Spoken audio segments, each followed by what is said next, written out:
I told you this was going to happen.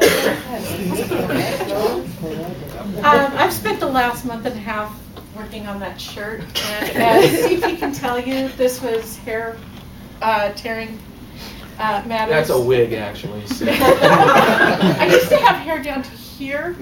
Not since the uniform. Not since the uniform. On top of that, I was supposed to run games at the convention this weekend, and I had no time to prepare them, so I'm pulling those out of the hat. That's one place. As I've already said, I have been looking forward to this moment.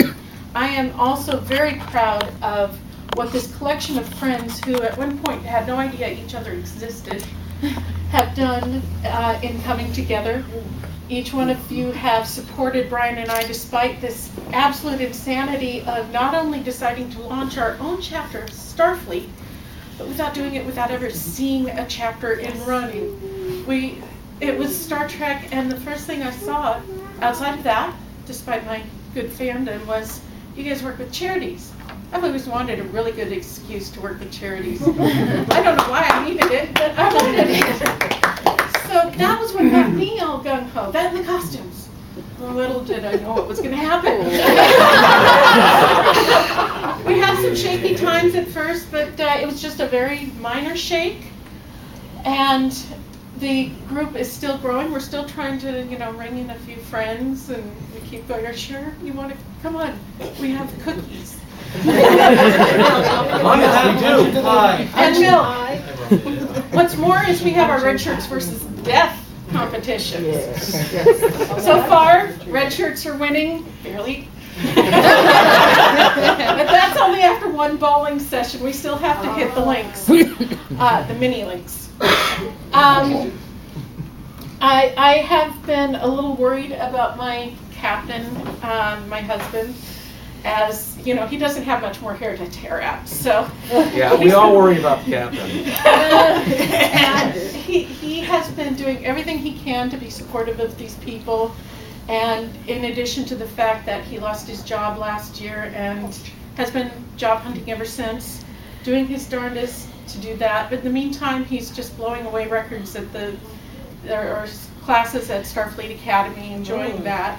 He did receive the Boothby Bronze Award. All right, congratulations. Not exactly one to toot his own horn, so I'm up here with the bell. Tooting. No, I didn't have the chili dogs last night. I mentioned that we might have to make speeches. And guess what? I didn't have time to even think of a speech.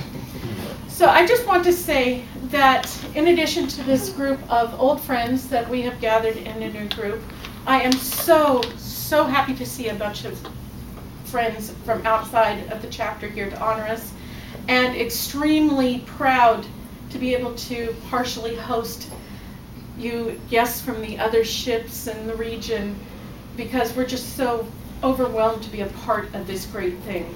I can't say how overwhelmed I was the first time I met Kathy Fuller, because I didn't know what to expect, but here is this warm, bubbly, first time and hug you person. And I just can't say how inspiring that is. I just can't wait to see her every time we get to see her. Joe, I first saw from up above the garage as he was heading to the old spaghetti factory for our launch party. And I looked around and there's a monster black. Oh, he must be Starfleet. Both of them actually said I was there. So I had to run and join him and walk with him to the restaurant. And that lunch party was so fabulous. I don't think the old spaghetti factory knew what was coming. No.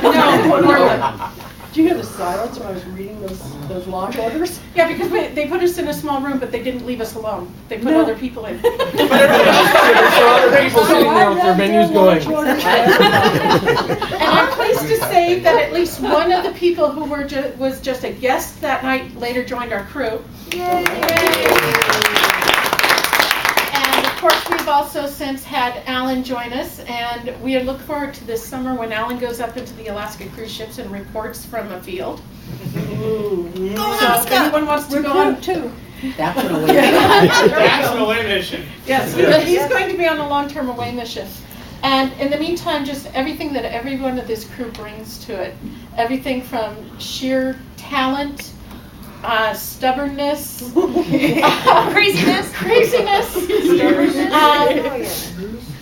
And fur. I don't think our CEO said enough about Charlie, because he mentioned that he went above and beyond for our crew members, and I'm sure they might not mention if I mention the fact that back in December, Andy was hospitalized with a very serious problem. January. Oh, it was December. Actually, it was February. Oh, February? I'm losing track of time. Hey, third time's the charm. Now, Temporal wormhole. Temporal wormhole. Andy and Nita, Our temporal anomaly carried over to the ship. neither of them drive. And suddenly Andy is all the way down in Tacoma in a hospital, and Nita is in Kent.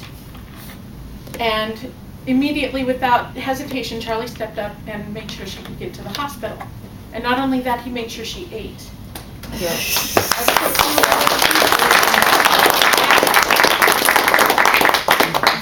It didn't even end after that. He continued to assist them through Andy's recovery until he was able to get home and after. And he's continued to ensure that they are cared for off and on, and he meets with them regularly and just keeps their morale up. And they just Nita begged me to make sure that he was recognized. And he was the inspiration behind the Aurora Phoenix Awards. The Azure Phoenix is for within the ship. We also have 2 others for within Starfleet and within the community in general. And we hope to award those in the future. May I say something? Sure. You know, it sometimes takes me a while to think of something to say, and I have remembered something that I think is worth saying. I think that selfless giving and devotion to people is the very spirit of Star Trek. And I think that it's embodied by everyone.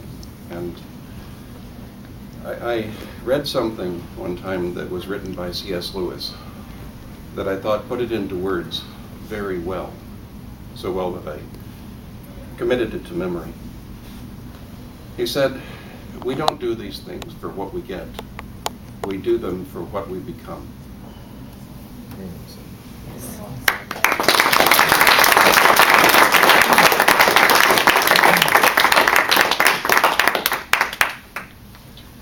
So, since I could babble on forever, since Yes, I have you nothing, I am now going to turn over to our second officer, who has something prepared.